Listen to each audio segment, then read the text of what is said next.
Then Jesus speaks again, and these are remarkably the last words he speaks to his gathered disciples in this entire Gospel of John. Come and have breakfast. Such an ordinary invitation.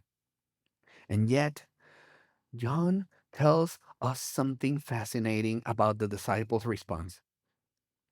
None of them dared ask, "Who are you?" Not because they didn't know. John says that they knew it was the Lord.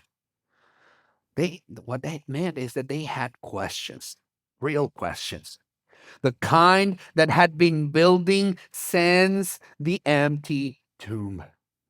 But they stayed silent, not from indifference, but from awe.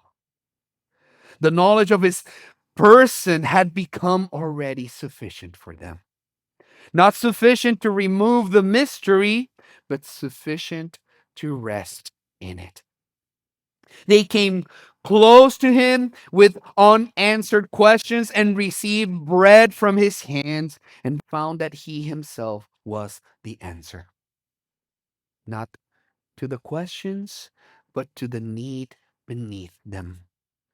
If you are here today with a faith full of real questions, the kind that surface at 2 a.m. in the morning in your bed, when the circumstances of your life are pressing hard against the promises of God, this text is not telling you to suppress them.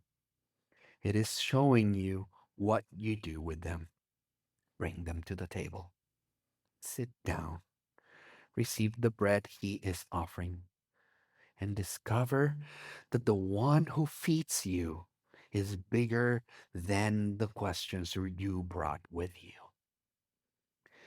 And to the man or woman in this room who has been quietly convinced that your contribution to the mission of God is too small, too ordinary, too late, too marked by past failure, the risen Christ, standing at a fire he built before you arrived, is looking at you and saying, "Bring what you have."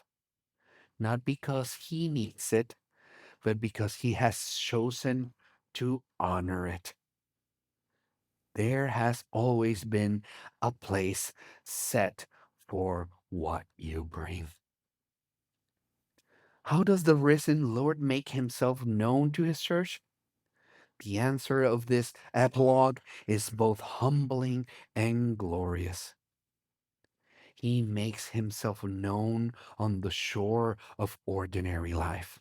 In the early morning after a long night, when the nets are empty and the hands are tired and the questions are unresolved and the mission feels larger than people are assigned to can carry it.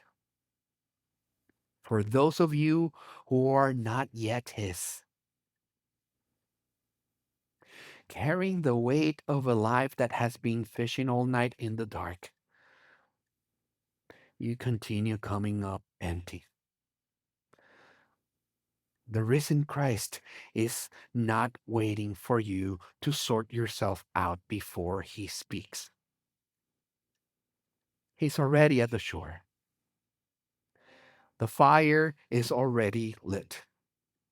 His first word to you is the same word he spoke to confused, empty handed disciples at the dawn on a Galilean beach. Come and eat. Not come and explain yourself. Not come and demonstrate your worthiness. Come and eat. The meal he is offering is his own life, his death in your place, his resurrection as your hope, his presence as your portion. You only need to repent and believe. But for those of you who have been his already, you belong to him for years. who know the fire and the bread and the voice from the shore. The invitation of this text is not to learn something new, it is to receive something again. The harvest you are laboring toward belongs to Him.